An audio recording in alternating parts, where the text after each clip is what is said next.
Okay, so competency one is all about human growth and development, the teacher understanding the human developmental process, the cognitive process, physical, social, emotional, and you applying your knowledge of the different developmental processes to plan instruction and ongoing assessments that will motivate your students and that are responsive to those developmental characteristics and needs.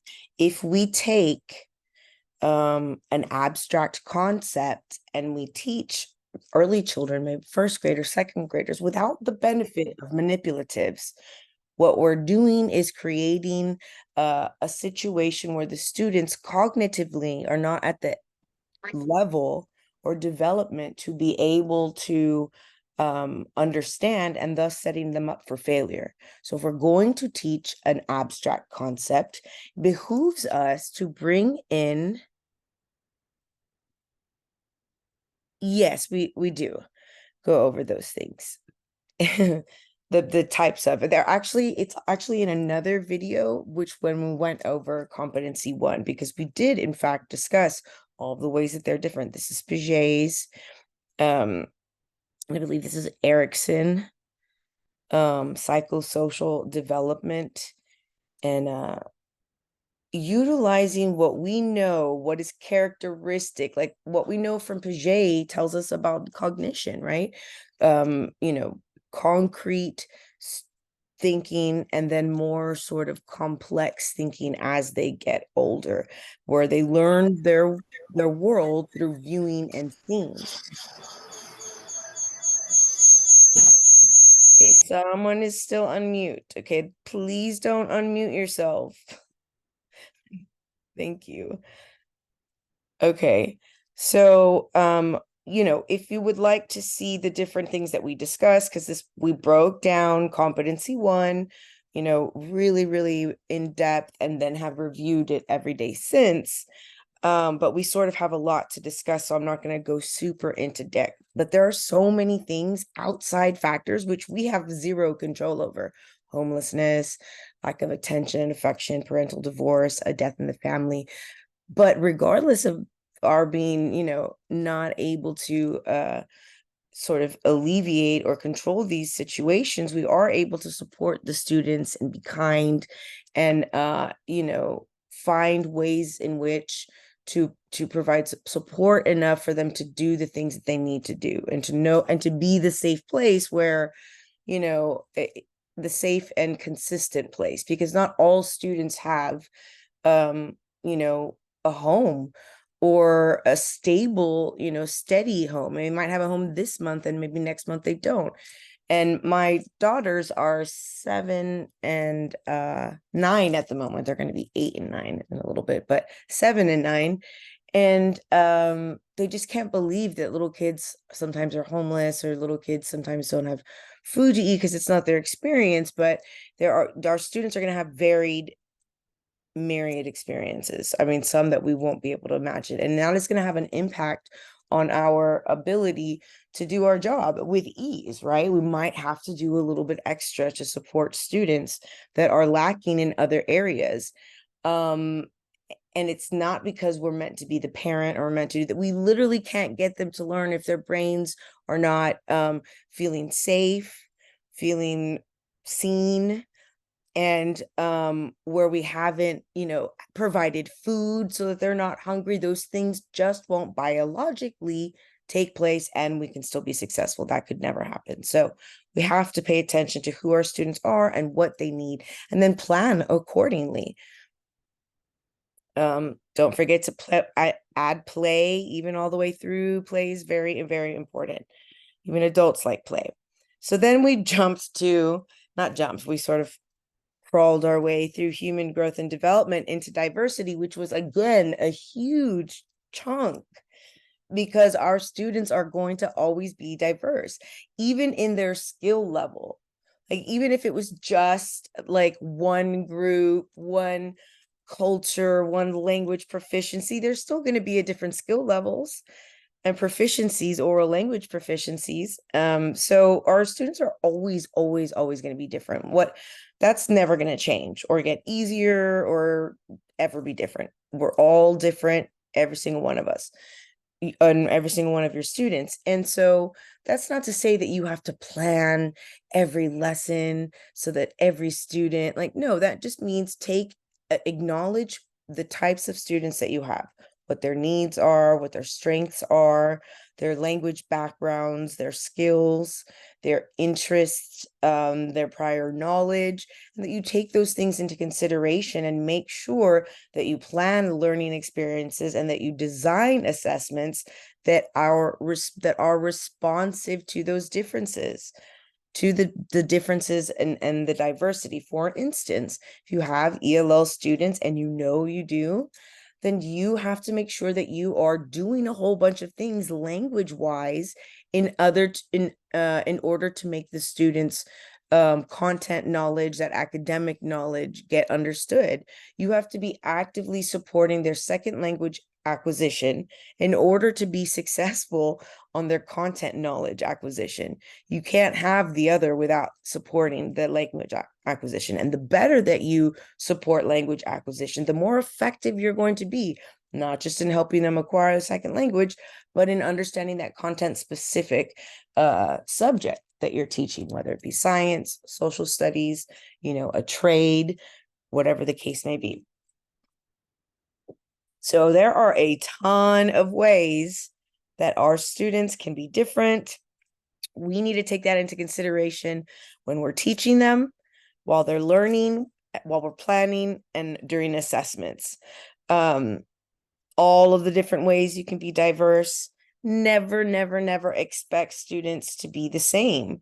There's so many different types of intelligences that aren't measured actively, actually, in the classroom.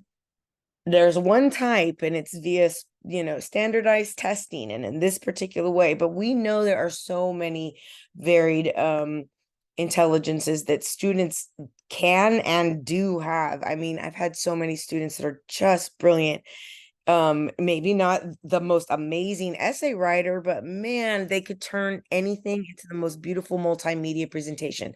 I had one student turn the dialectical journal, which I was a stickler about. Like, I don't want it digital. I like the hands in you, and we have to do the whole spiel the first week of school.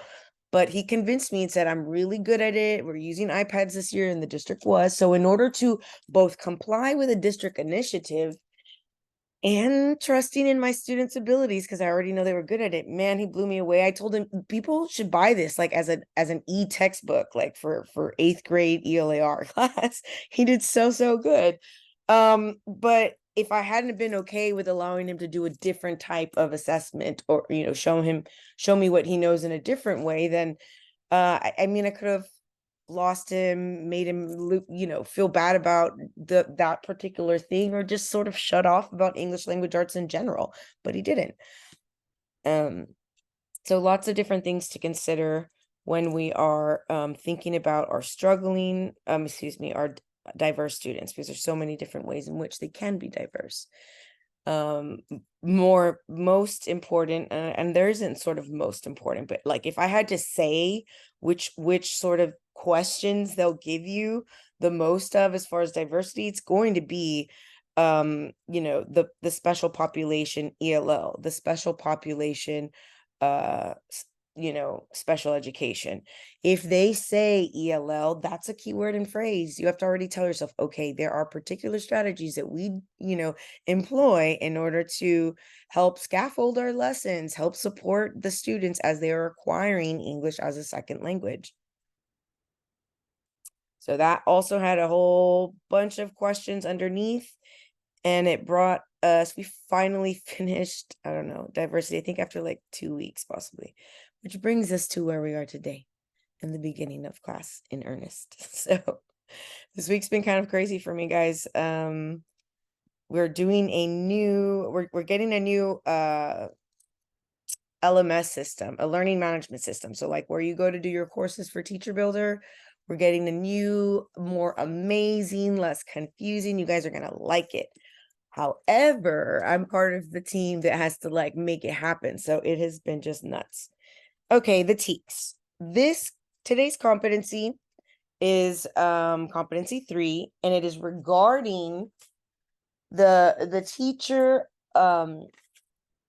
understanding the importance of the TEKS, what they are, the curriculum, and what's needed to plan learning goals and objectives. The teacher understands procedures for designing effective and coherent. So effective means you're doing a good job and people are learning. Coherent means people can understand what you're saying. That's important, guys, because remember I said one of the biggest like areas that you'll be tested on is going to be language. Is what you're saying comprehensible to the people you're talking to?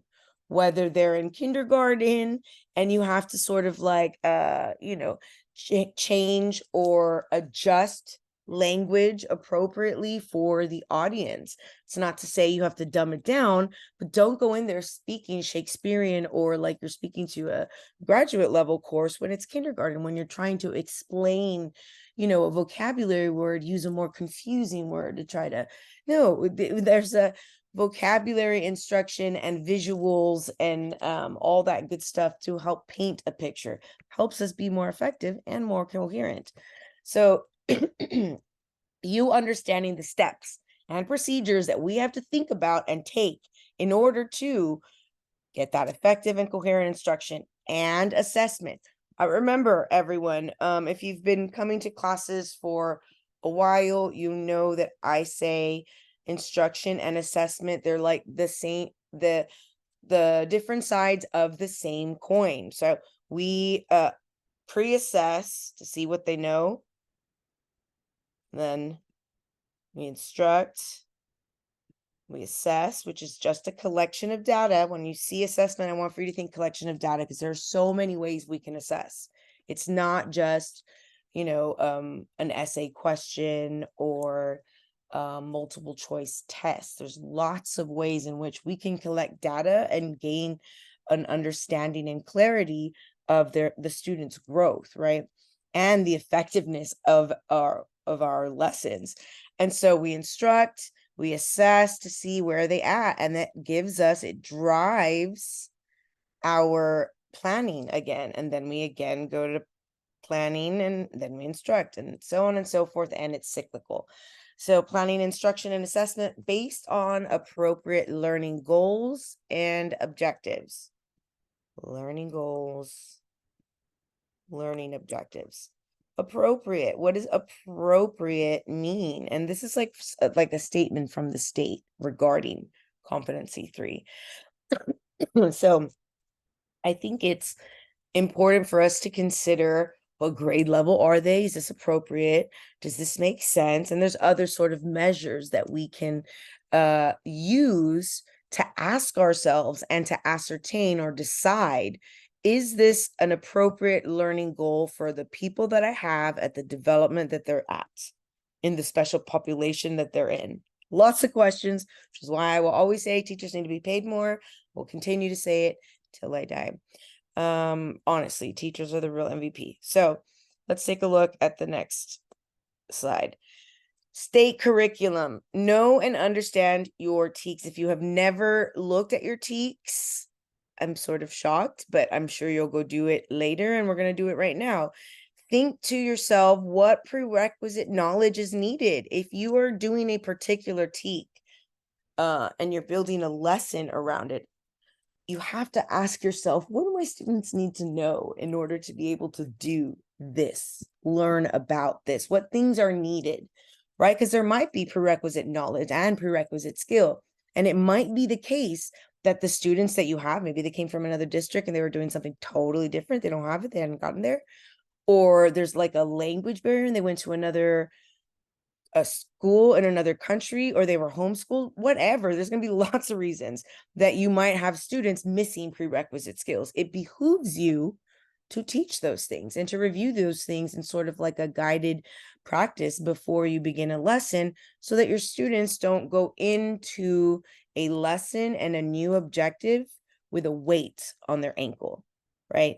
We don't want that prerequisite knowledge that normally should help them swim and float very nicely is now a weight because they don't have it. So ask yourself that when you are choosing the TEK that you're going to build your lesson around, which brings us out of the PowerPoint and into the realm of TEK. So we're on the TEA website, and just a little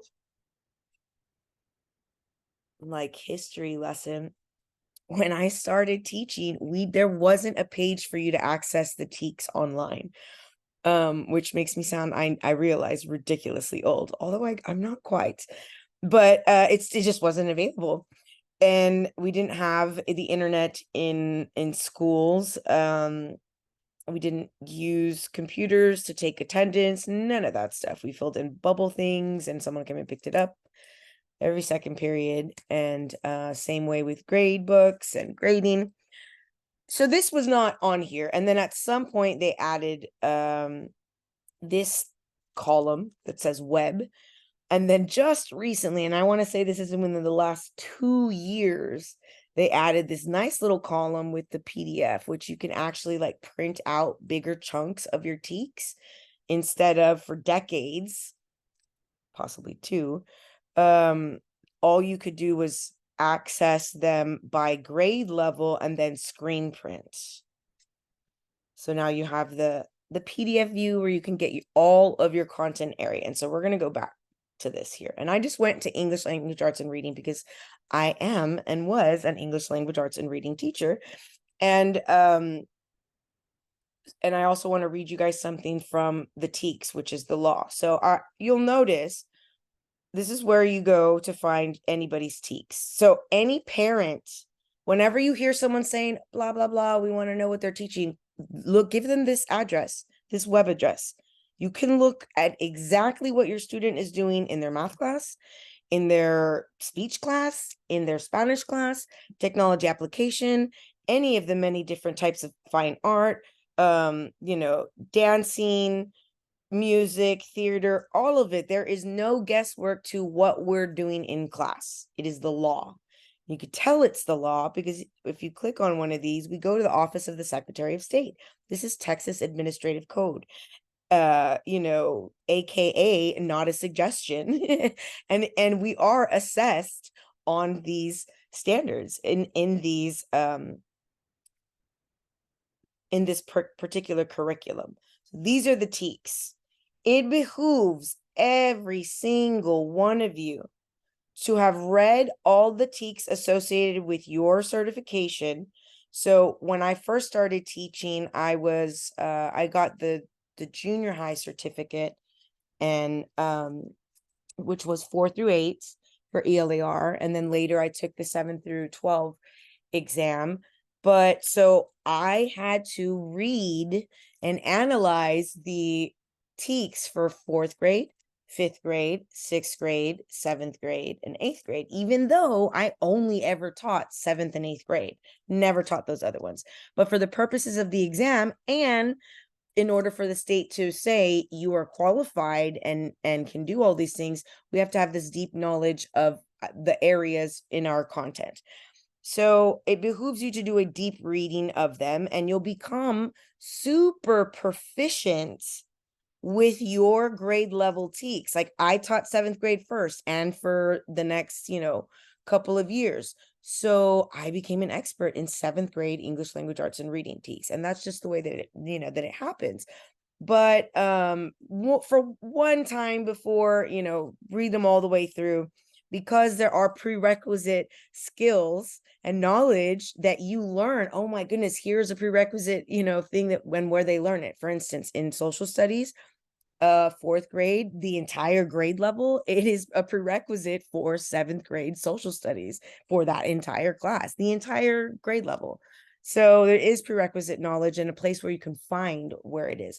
I wanted to come here not only to show you the TEKS and make sure you understand where we would go to find our learning objective and how we would sort of build it. We come here, there are different strands within each of the TEKS, and we're not meant to do them in isolation. Many times we can do multiple TEKS within one lesson, but we have to think about ways in which to measure their mastery of this TEK, ways and materials to use in order to get them to get to mastery. Everybody familiar with the TEKS? I want you to answer in the chat if you, I wish there was like, I'm sure there is like where I could do a poll. Oh, there is, but I'm not going to take time to learn it. So just how many of you have looked at every single TEKS? Ricardo, yes, I love to see it. It's important and it is helpful because if you do a deep or a critical reading of your TEKS by grade level, you're doing multiple things. You're lifting weight with your brain, cognitively speaking, because you're doing critical reading. Remember, every single TEXES exam is a critical reading exam, and it's like a cognitive marathon for your mind. And I have students tell me all the time that they get tired at like 2.5 hours, 3 hours, and that's cognitive fatigue. And we can train for it just like you would in a real marathon by critically reading and thinking about things, paraphrasing things, like researching our own self-identified areas of weakness and then paraphrasing in our own words, doing those things. Excellent. Middle school social studies 4 through 8. Okay, so there are absolutely career and technology education teachers. There are TEKS particular to your content area. And I'll send you the link for those. It's the same one that we have, but I'll show you which one. Oh, maybe it will let us go back to choose. So we have not technology application, technology education. Let's see.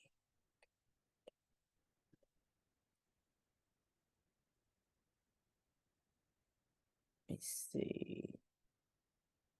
They don't make it easy for you to find the things that you are meant to know, which is really irritating. And but I went to the wrong one.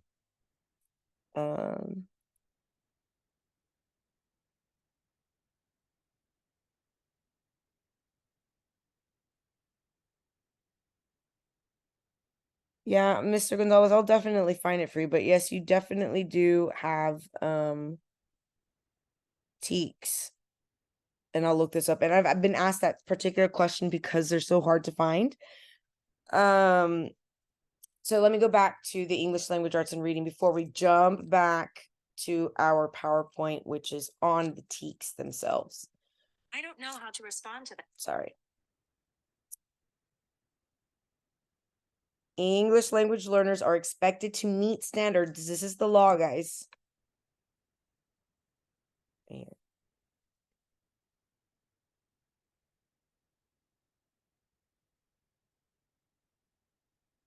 And if you look, oops, the paragraph above says text complexity increases with challenging vocabulary, sophisticated sentence structures, nuanced text features, cognitively demanding content, which needs critical thinking and reading, subtle relationships among ideas.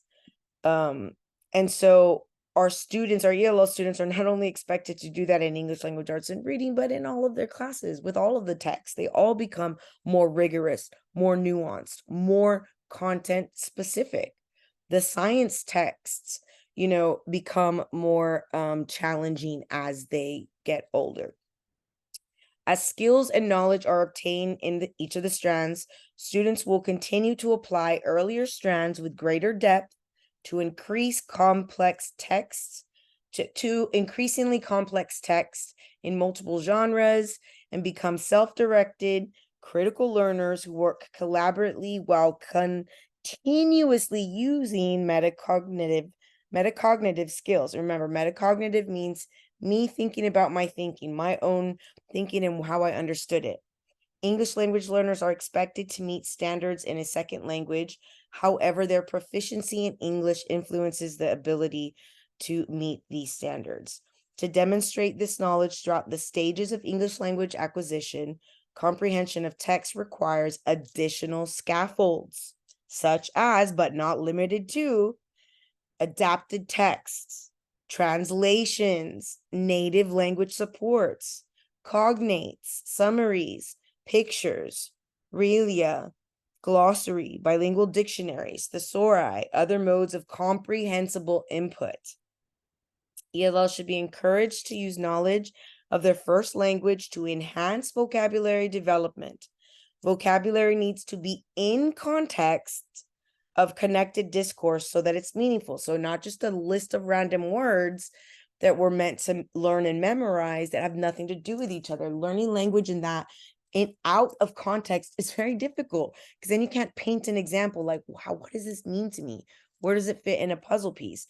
If it's in context of the discourse or the lesson, then it does fit within in a particular place and is able to be sort of oriented and understood. Strategic use of students' first language is important to ensure linguistic, affective, cognitive, and academic development in English. Very, very important. All of those areas will be effective if you're like, hey, English only, which I literally heard teachers saying in 2004, 2007. They changed the law to make it to where all teachers had to, abide by what research told us about language acquisition and second language acquisition, to be specific. All right, so let us go back. Oh, let me just read one more thing. Oral language proficiency holds a pivotal role in school success. And guys, we get better oral language proficiency by listening and speaking. Practice listening and speaking. A quiet room is not a room that's actively learning language, content, or social or otherwise. So talking all the time, planning lots of activities to have them talking about content specific things, always pre-teaching academic vocabulary and then giving them an opportunity to think about it, write about it, talk about it. So it must be maximized. Verbal engagement must be maximized across grade levels. And this is in our English language arts and reading TEKS, but it's literally just best practice for everyone. So I'm taking the time to read it to you. In order for students to become thinkers and proficient speakers in science, social studies, mathematics, fine arts, language arts and reading, career and technical education, they must have multiple opportunities to practice and apply the academic language of each discipline. So they've got to be listening and, thinking, listening, speaking, reading, and writing in science and in social studies and in math and so on and so forth. And right now we're talking about, you being able to plan activities that would hit the different TEKS, your different learning objectives, and also give all students opportunity to understand comprehensively, like that the lesson and the objective is comprehensible.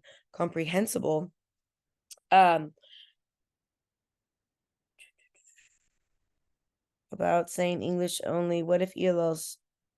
Oh yes, but the second language that they're learning is English.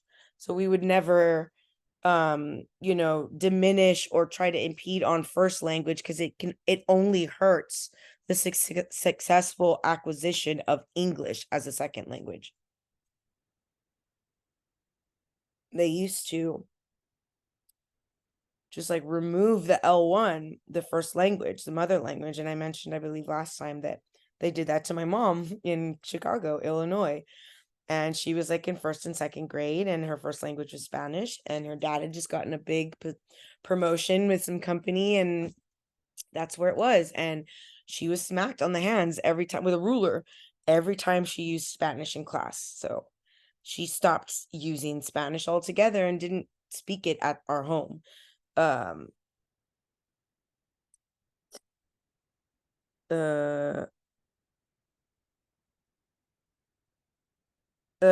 we don't really call them ELP anymore. We call them ELLs, English language learners, instead of limited English proficiency. Because the other way is more, I don't know, just like we never come at anything. We don't want to come at anything from like a weakness perspective, and because it's not. It's just a language barrier at the moment, but proficiency can be gained. All right.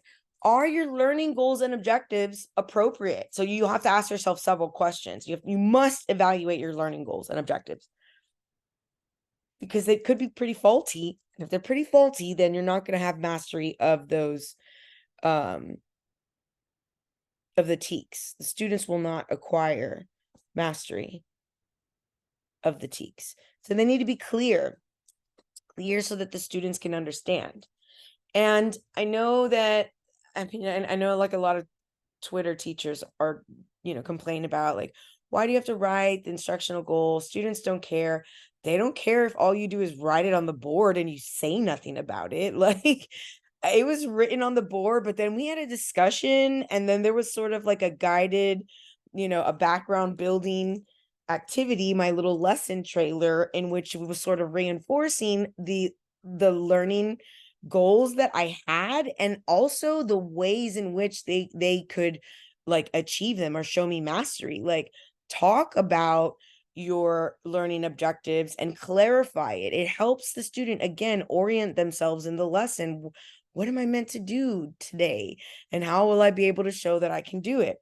The relevance to the curriculum, relevant to the students' lives, making it like significant to them.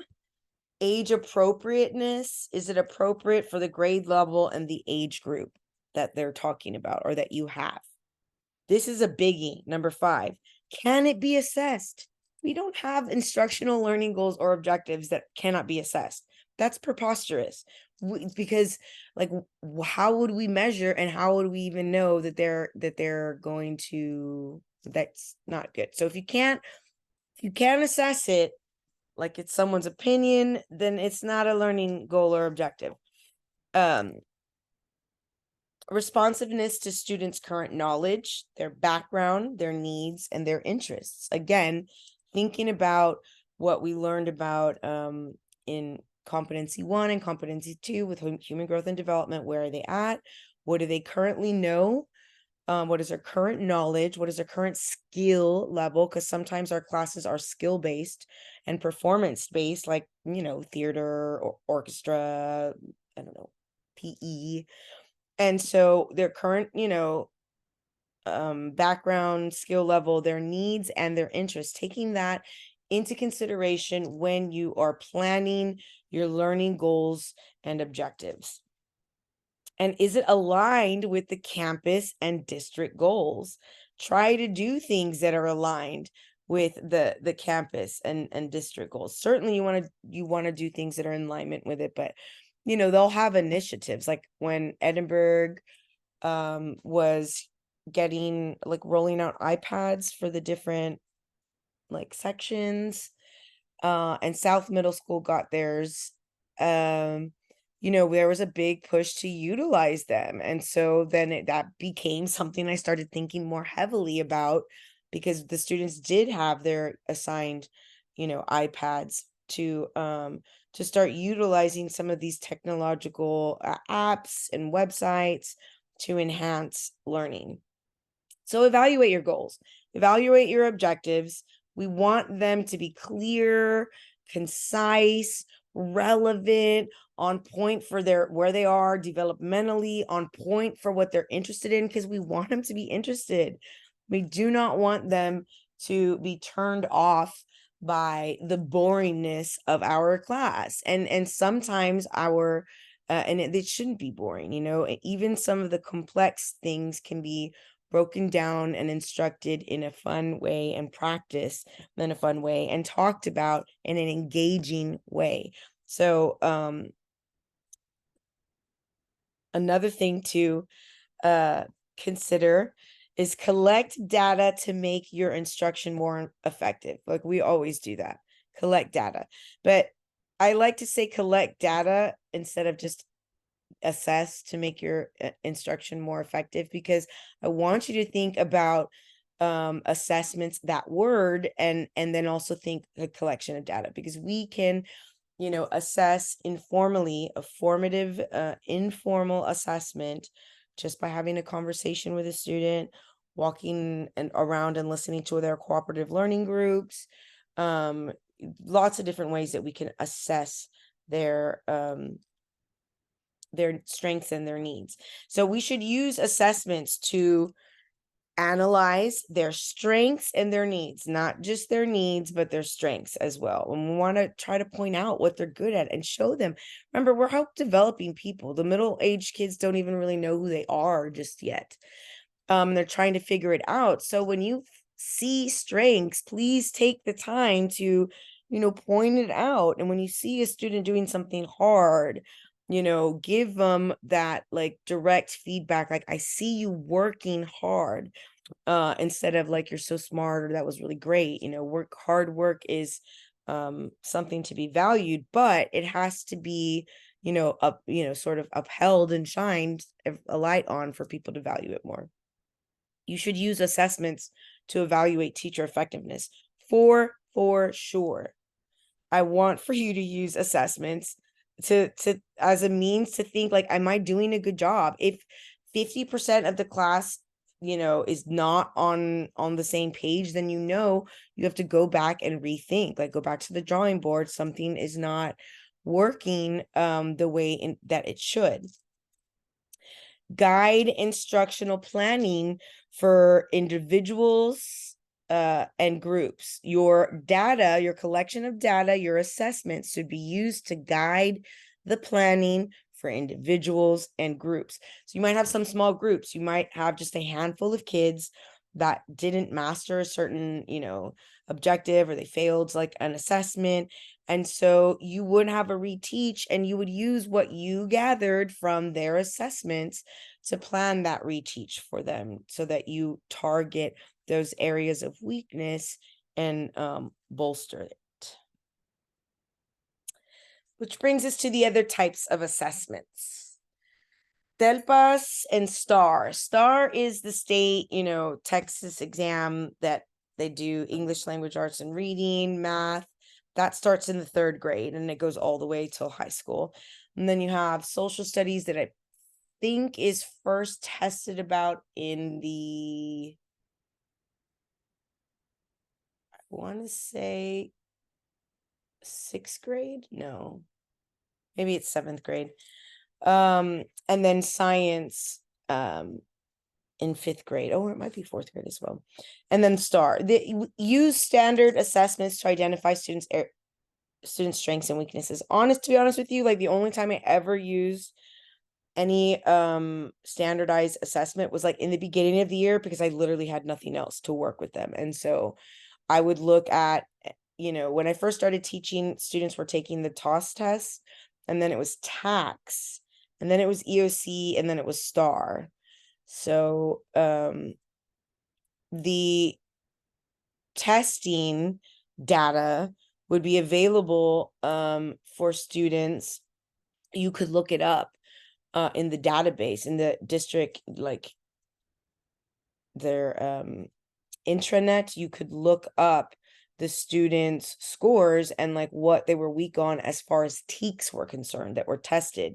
And like that kind of stuff I found valuable in the beginning of the year, when I didn't really like know a lot. And so just to get sort of like a snapshot, which is not indicative of anything real, because man, a lot of people are just bad test takers, and these tests are meant to be hard. And not for nothing, the same people that write y'all's exams, the TEXES, the same people that create the STAR and the TELPAS. And so the type of questioning, sort of the trickiness of the language, there's a 3rd grade question about it's really a language question, but it's a math question, and it's sort of seeing if they can do basic multiplication or division. But the way in which they ask it is so like roundabout that it's not even really about math at this point. But they have to be able to do well, and we have to be able to prepare them. So that means talking about math in lots of different ways, so they'll be able to get, do their best on that day. But to be honest with you, the only time I actually used standard assessments was very, very beginner, before I met them, like just to get a snapshot idea. And that was if I was lucky enough to get class lists before school started, like with enough time to sort of think of stuff. Materials and resources, another sort of idea going with you planning learning objectives. What sort of things do you need in order to make this happen? Choose materials and resources that enhance the students' learning and their engagement. We want for them to be for it to be effective for student growth and their learning, but that also is engaging. Evaluate the appropriateness of specific materials and resources for use in particular situations and with particular populations. Materials should help address a specific purpose and to meet varied students' needs. Like the materials have to meet varied students' needs. You cannot just work for a small group of students and then everyone else is just, figure it out on your own. That's not going to ever be a thing. Plan lessons and units so that the activities progress in logical, sequential order and that they support instructional goals. Not all over the place with the units and the lessons, that they make sense, that they're logical, and that they go in order of the TEKS and the state curriculum. Typically the TEKS are listed in order of how they're meant to be tackled, and one skill is sort of like prerequisite to the one on the bottom. Diverse learning experiences. We talked about diversity at length for the past 2 weeks. And again, we're talking about diversity. And I mentioned it last couple of weeks that our lessons have to be diverse in many different ways. We have to have diverse ways of presenting the information to them, diverse ways of them like showing us or doing an action, like showing us what they know. Diversity, explore content from integrated and varied perspectives, different ideas, different perspectives. Thematic units that might explore other disciplines and ways of thinking about things. Interdisciplinary and intradisciplinary and interdisciplinary instruction. Design instruction that enables students to work collaboratively and cooperatively, provide multicultural learning experiences, promote students to consider ideas from multiple viewpoints, encourage students' application of knowledge and skills to the world beyond. And this is really important for us to make that connection, like of the learning objective and how it is relevant to the world beyond school. That's so important, especially for our gifted and talented. They're like, please tell me why my brain is learning this, because if not, I'm really not interested. Reflection, self-assessment, closure. Please always allocate a little bit of time for your students to reflect, to think about their thinking, think about what they understood. Ask them a self-assessment question. The more we train students to self-assess, the more they will do it their brains themselves. Like I use metacognitive skills all the time as I'm reading. Okay, guys, let's make sure that we are muted. And closure. That cycle that also provides structure, and it allows for self-reflection, self-assessment, closure, and time for the students to ask for clarity. Like they're more likely to ask for clarification if they thought about their thinking and self-reflected on like what they understood and if there's any areas of need. So let us finally, we're on slide 84, guys. We've made it to questions about instruction and planning and curriculum and TEKS and all that jazz.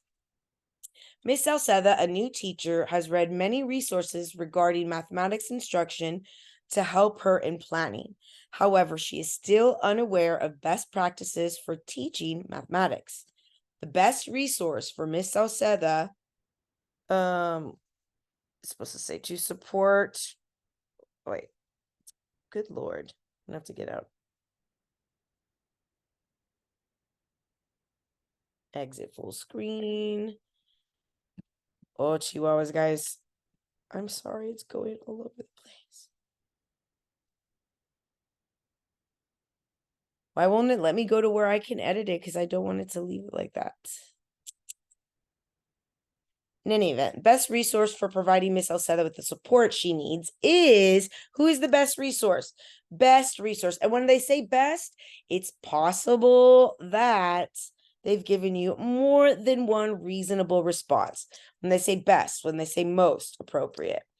What else is important for us to think about?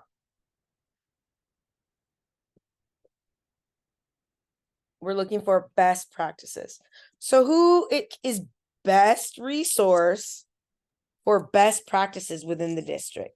We have a campus principal, the campus principal, B, a teacher website, C, a district curriculum specialist, D, an education service center workshop. Okay, so let us eliminate ones we know are not the right answer. A, possible campus principal. Right, not all campus principals are, the best at instruction for mathematics. That might not have been their content area. They could have been an English teacher, the orchestra teacher, a coach, who knows. So not the best resource for best practices specifically for mathematics. What else can we get rid of, because it's not going to be the best resource for us? B. Yeah. Yeah, It's just very broad. It's just very broad. Like what type of teacher website? Like exactly. And who wrote it? And we don't even know if it's like on grade level for what Miss Sauceda needs. So that's not the best. It's too broad.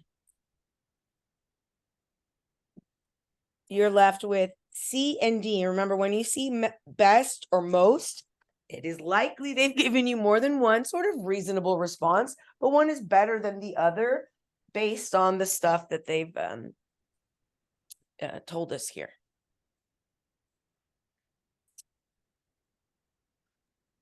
I would think C would be the answer. Absolutely. Because if it's a specialist, they would know like the best practices, like they specialize in curriculum. Absolutely. And so every district is going to have an ELAR specialist, a math specialist, and not even that, they'll have an elementary math specialist, a secondary math specialist. There's like very specific knowledge, that these teachers, well, they were teachers and they're administrators and, they're sort of experts in that content, and not just the content, but the instructional strategies and supports that help with effective teaching in mathematics. So yeah, the district curriculum specialists always start inside. So like, it's not listed here, but if it had said the math department head, you could have gone there as well. But to be honest with you, the district curriculum specialist is still, I like that better, because the math department head doesn't have time to come and watch your classroom, but the district's curriculum specialist does and will go to your classroom and actually watch and help and actually implement it with you. Like some amazing curriculum specialists will go in and like team teach with you and show you how to do different things, and like really very hands-on. So never be afraid to utilize these resources in real life. They are literally being paid a pretty nice paycheck, and it's their job to make sure that they share their knowledge. And many times teachers won't ask for it, but they're there for you and only to make you stronger. Utilize that tool and resource. Good job.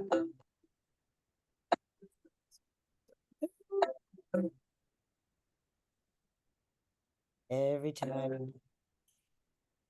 Is there another one still open? How is it possible, guys?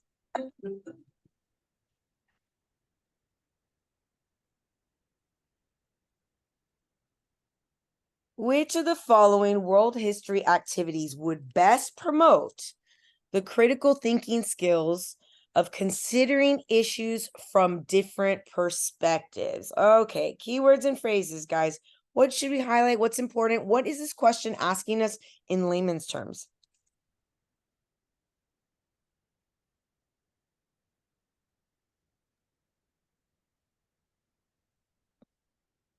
What is the goal here? It would well Promote critical thinking skills. Thank you. Promote critical thinking skills. And there's that word best. To promote, but very specific critical thinking skills, right? Of what? Issues, considering different perspectives. Considering issues from different perspectives. So for me, these are the keywords and phrases that I feel like we should pay attention to. Remember, if they give you a content area or like world history, geography, orchestra, it's not about the content. If this is a trade for trade students, trade PPR, they might say the cosmetology teacher, the welding teacher, HVAC, criminal justice.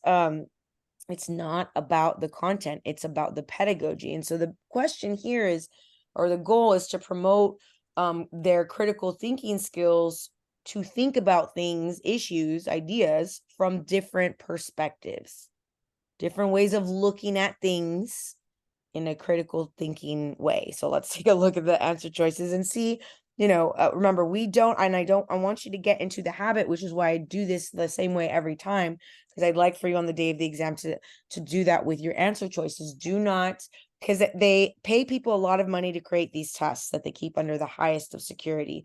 And they don't only carefully craft the scenario and the question to be like a critical reading activity. Also, the answer choices are tricky, and there are answer choices that are meant to catch your eye, to pull you into the trap of the wrong answer. So you have to eliminate them and always measure each answer choice against what you've identified. So A, presenting a speech on the causes and characteristics of the Renaissance era. Comparing and contrasting the Renaissance and Reformation eras using a Venn diagram. Recording information while on a field trip at a local Renaissance festival. Participating in a debate about the effects of the Renaissance era on modern society. All right, so we have our keywords and phrases, critical thinking, different perspectives. We want the best one. And it has to include those two things, critical thinking skills and different perspectives. If not, it can't be the right answer. And we can bet ourselves $5 of that. So what can we eliminate? Because that for sure is not the right answer. It's either lacking critical thinking and or lacking different perspectives. So A. first of all, I would say C. C, just recording. A, this lacks Thinking. critical thinking. C, this lacks perspectives, right? And also critical thinking. This is just, when you're rereading something that's like a summary, it's not really super critical thinking. Remember, the highest is going to be analysis, evaluation, and synthesis. So we're left with comparing and contrasting the Renaissance and Reformation eras using a Venn diagram and participating in a debate about the effects of Renaissance era on modern society. So which of these would be the best? Remember, if you could only choose one, and it needs to both be critical thinking skills and have them view different perspectives, which would you choose? I would choose D because it says in the answer. Well, while you're debating, you see different perspectives. So they're telling you in the word debate. Absolutely. And the modern society and debate is a higher critical thinking, because you have to formulate your like responses on the fly based on knowledge, and certainly synthesize your information to respond. So D is the correct answer.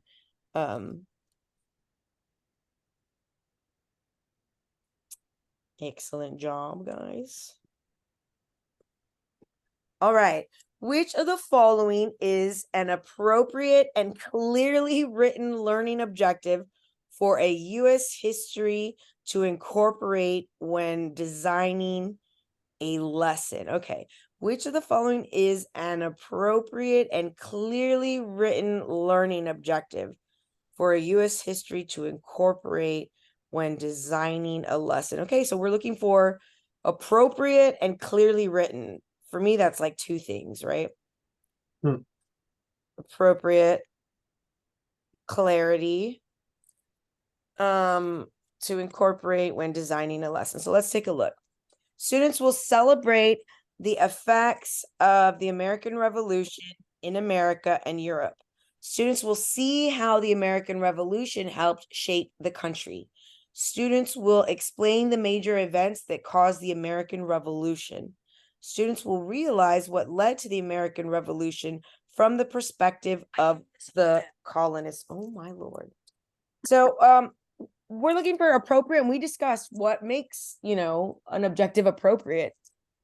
There were several things that made it appropriate, not just, developmentally appropriate, but other things like, can it be measured? Can I assess even what my objective is? So what things can we eliminate? Because you know that this really isn't appropriate for a learning objective.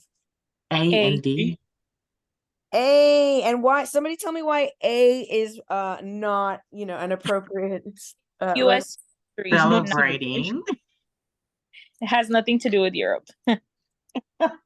Yeah. Yeah, exactly. And Europe, but also, how do you measure celebrating? You know what I mean? Like, how Right. am I going to give them a grade? Like, how do you get an A in this objective? I don't know how in fact to measure this. And also there were lots of reasons why we can bet ourselves $5 A is not the right answer. So what else can we get rid of? B, realizing. Which one? D. Yeah, students will realize, again, how do we measure if they in fact realize? And then only from the perspective of the colonists, but even then it's very unclearly written, to be honest with you, and then also inappropriate because we can't measure that. So we're left with B and C. Of the two, which is measurable, which is clear and appropriate to a U.S. history class? It would be C, explaining. Absolutely. Yeah, we can measure if they can explain major events. We could give them a timeline, and they would have to like put, and even a word bank, and put the appropriate things in appropriate places. That would be a great activity for ELL students, to be able to like show you what they know.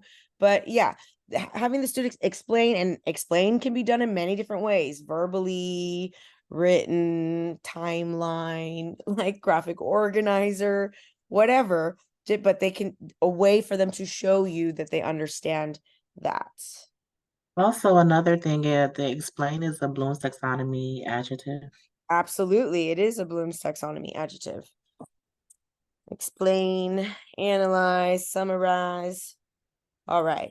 So an assessment at the end of a lesson shows that a third of the class is not exhibiting mastery of the lesson's concepts. To best ensure students' mastery, the teacher should. Okay, so what keywords and phrases are here for us to pay attention to? This is an assessment at the end of the lesson. Excellent. Assessment, and it's at the end. Whenever they give you a time marker, first, second, third, last, beginning, end, before, during, after, pay attention. So it's at the end of the lesson, and it shows that a third of the class. So let's just say you had 18 students, 6 of them did not master the lesson's concepts. So we want to ensure that all 18 have access to mastery, right? That's best practice. So they said to best ensure student mastery, the teacher should continue with the next lesson and review the previous lesson's concepts as time permits. Offer tutoring after school to reteach students who are dissatisfied with their assessment results. C, create an assignment that will allow students another opportunity to demonstrate mastery of the concepts. D, plan an extension activity for students who mastered the concepts while reteaching those who did not. So, what can we get rid of because you don't think that that's going to be the best way to help that 1/3 of the class exhibit or ensure student mastery? C. C is not the right answer? Not. Are you sure? I would say A right away. How would you move on? Because I just thought on C because like you're just creating another assignment. Like, wouldn't there be something else to do? Like, But if you're just remember, it's at the end of the lesson. It's at the very end, so it's like, oh, yeah. Remember that time. And so like if I'm doing a lesson and let's say I gave an assessment and I had like you can think of not mastery equaling failing, right? And if we're at the end of a lesson, I am going to provide an alternative opportunity, a different pathway. But the thing is that wouldn't have even happened because beforehand when I'm planning, I would have already given multiple means of action and represent and for them to show me what they know, so there would have already been alternative. And theoretically a student would choose the one that they are likely to show you what they know best. So I see what you're saying, but because this is at the end, Yeah. would provide another opportunity for mastery.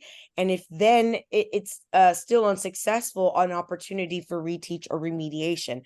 The one that I would be able to eliminate most quickly would be to continue with the next lesson and review the previous lesson concepts if as time permits. So first of all, we need for them to gain mastery before, and it might just be that our assessment was not their pathway to success. So providing that alternate pathway to success might be the way to provide ensure mastery. What else can we get rid of because it's not best practice? B, like boy. B, yes. And why is B not the best answer? Because offering tutoring is good, but After school. Yes, because it's because they are not the mastering, it's just the tutoring. right, they're just tutoring. You're not reassessing them to gauge for mastery. That's true. And you're leaving it up for only students who are dissatisfied. We want to make sure that all students exhibit mastery. So then we require another attempt. So we have an extension activity for students who mastered the concepts while reteaching those who did not, or creating an assignment that will allow students another opportunity to demonstrate mastery of the concepts. If you had to do only one of these, and which one had to be first, which would you do? I think C is the correct answer because it just created some. Yes, and it's actually the law. So like if our students fail an assessment, we have Because they're giving another opportunity basically. yeah, they So absolutely need another opportunity. in another learning style per se. Absolutely. Another learning style, just a different pathway to success. So, and especially in those, those bigger assessments, the ones that are in the grade book and for tests, but certainly we have to, and it's the law for us to provide multiple opportunities for mastery. A middle school teacher has placed a document on the computer network with instructions for a social studies assignment. The assignment includes using online information, and the teacher wants to ensure that the students have quick access to useful information about the topic. The teacher's best strategy for ensuring such access would be to include which of the following with the instruction. So this is about a materials resources type thing. She's planned her unit, her instruction, and she wants them to utilize online information and to have quick access to this useful information. So what keywords and phrases should we identify before we take a look at those answer choices?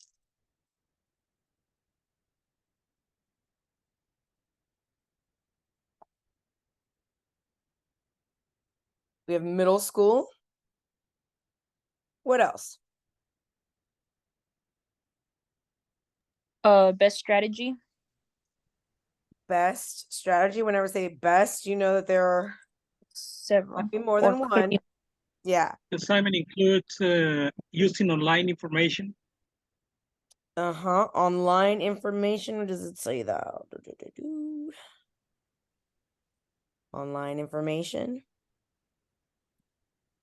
What else is important about the teacher's goals? What is the goal that she has here? Quick access Yeah. to useful Quick information. access to useful information about the topic. So the best strategy for ensuring such access. What kind of access? Quick and useful information. Quick access to useful information, right? We're trying to look for the best way to do that. So we have a list of the web addresses of organizations that conduct social studies research. B, embedded links to search engines with a reputation for high percentage of relevant hits. C, a list of words likely to result in successful searches. D, embedded links to relevant websites. Okay, what can we get rid of because it will not be quick or useful to middle schoolers working C. on. C, a list of words is not going to be useful to help students navigate online. What? This is preposterous. So we can bet ourselves $100 that C is not going to be the best resource we could give the students. So we're left with A, which is a list of web addresses to organizations that conduct social studies research, and B, which is embedded links to search engines with reputations for high percentage of relevant hits, and D, embedded links to relevant websites. Remember, and this is all, these things are on a document that she put on the computer network with instructions. So what should she include? A list of web addresses, embedded links to search engines, or embedded links to relevant websites? Which would be the best way to ensure quick access to useful information on topics concerning social studies? I think A would be the correct one. Well, let's not just choose one. Let us eliminate another bad. Oh, well, B, because it's not really information, it's just search engines. Right. So it would be like a list with www.google.com, Yeah. www.bing.com. Like that's for middle schoolers. What did you just do? You did nothing. Like they could have done that themselves. So now let's take into account we have middle school students. They're going to be accessing a document online to help them hopefully get quick access to useful information. Middle school students. Which of these is best for them? A list of web addresses of organizations that conduct social studies research, or embedded links to relevant websites. Remember, this is middle school. Which one of these is more developmentally appropriate for? D. I'm sorry? D. D. D. D. D. There's no way they're going to be able to find relevant information quickly, like searching through databases, like with relevant research. Like if she, embeds them and they're hyperlinked where you can just click on it and it'll take you. So it might have a list of different people from history. And if you click on it, it'll take you to the website that's all about them. That's quick and useful information because she already found the website that they needed. They don't have to go searching through databases or search engines or any of that stuff. She's provided these resources in order to support the student's mastery of her learning goals. So well done, guys. Okay, it's getting I know we went 13 minutes over today. We'll stop here today. I know we're not all the way done, but it's fine because the last one isn't going to be so Miss Sauceda, yes. this is Miss Ramos. Hi, Miss Ramos. How are you today? Fine, thank you. Thank you for everything, Miss. I Absolutely. test and I did not pass my